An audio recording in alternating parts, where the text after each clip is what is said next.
Folks, okay, we're gonna do the video for 7-6, overlapping events. All right, let's take a look at this example here. So, what we have is data was collected on some students from a high school. The students were asked to choose one favorite fast food among 3 choices and choose one favorite subject among 4 choices. The table below shows their responses. All right, so as soon as I see here, the first question says, what is the probability? I have to find the totals for all this, so that's what I'm going to do. Okay, so let's start this. 30 plus 40 is 70, plus 45 is 115. I'm going to double check myself. So this is 115. Then 32 plus 42 plus 34 is 108. Then 36 plus 30 plus 30, or 36 plus 90 should be 96. 36 plus 60. Okay, see how easy it is to make a mistake with this stuff. 28 plus 20 plus 16 is 64. Now I'm going to go this way. So 45 plus 32 plus 36 plus 28 is 141. Just trying to double check and make sure I'm getting this right as I go along. 40 plus 42 plus 30 plus 20, 132. 30 plus 34 plus 30 plus 16 is 110. So 141, 141 plus 132 plus 110, and that gives me 383. Okay, now let's take a look at this. What is the probability that a student would pick either math or English as their favorite? All right, so I have math, which is 115 kids, plus English, which is 108, and that's out of 383. So I'm going to add that together. 115 plus 108, and that turns out to be 223 over 383. I'm going to see if that answer is factorable, reducible is the word I was looking for. I'm going to get no, but as a percentage, right, I could write it as a ratio, or I could write it as a percentage, and that is 58%. Okay? So those 3 answers are viable answers. All right, let's take a look. Next, what is the probability that a student would pick either math as the subject or Mexican as their favorite food? All right, so math, I have a total of 115 here. Mexican, I have 110. But if we look here, these 30 people that both like Mexican and math, right, they're getting selected twice. So there they are once for 115, and then here they are again for 110. So I have to subtract that overlap.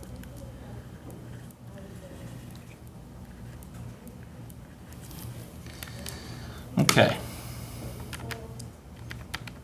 15 plus 110, I'm just plugging this into the calculator, minus 30 gives me 195.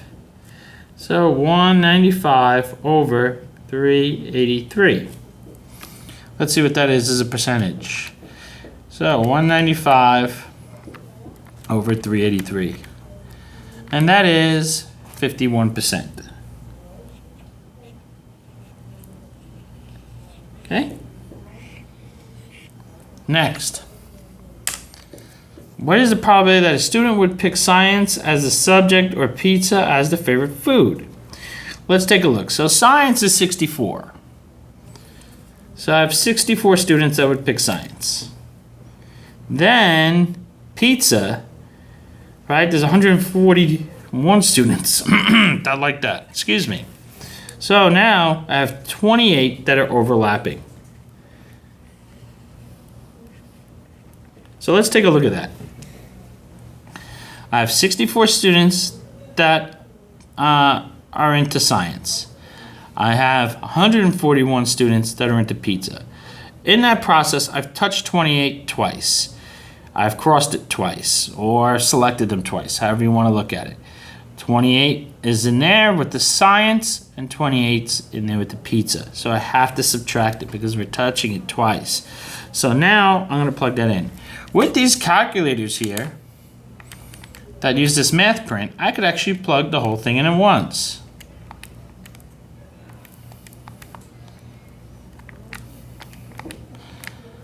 Okay, I don't know if you can see that, but I can kind of throw that all in at once. Can we see that? Okay. So now, then I'm going to just convert that. So that's 217 over 283. 383, excuse me. And I'm just going to convert that to a percentage, oops, of 57%. Okay, next. What is the probability of burgers given English? So, how many English students do we have? We have 108 English students. Out of those 108 English students, how many of them like burgers? 42. Okay, let's see what that reduces to. So, 42 over 108. 7 over 18. Then, I could write that as a ratio or as a percentage. And there it is, 39%. Next, burgers, or English given burgers. So that's purposely the opposite, so we can kind of compare the numbers. Just see that they come out different if we change these positions. So English given burgers, how many burger people do we have? We have 132. Out of those 132, how many of them are into English? 42. Let's see if that reduces. It should at least by 2. So 7 out of 22.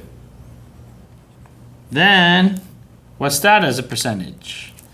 Go write that as a ratio or as a percentage. Okay? All right, one more example. So this question here comes off a standardized test. Each letter of the alphabet is written on a card in red ink and placed in a bag. Each letter is also written in black ink and placed in the same bag. One card is drawn at random from the bag. What is the probability that the card has a letter written in black, or the letter A, or the letter Z? So, there's 26 letters in the alphabet. So 26 are black and 26 are red. So that gives me a total of 52. So I have a total of 52 cards in this bag. So let's do that. Okay. I want to know what the probability is that I'm going to pull a letter in a black that is black, or on a black card, or written in black ink. So that's 26.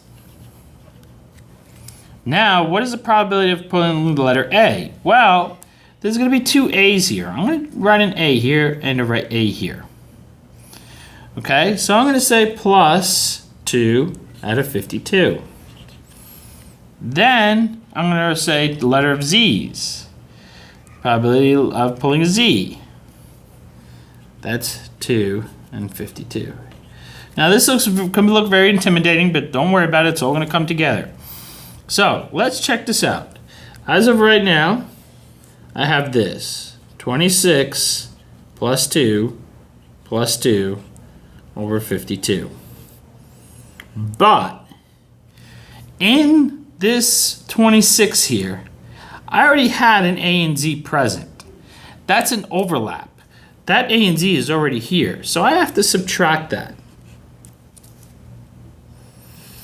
So this is black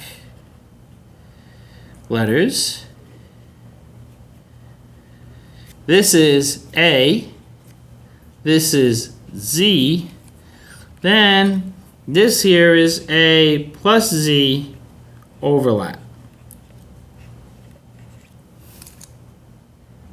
From there, I get 28 out of 52, which reduces.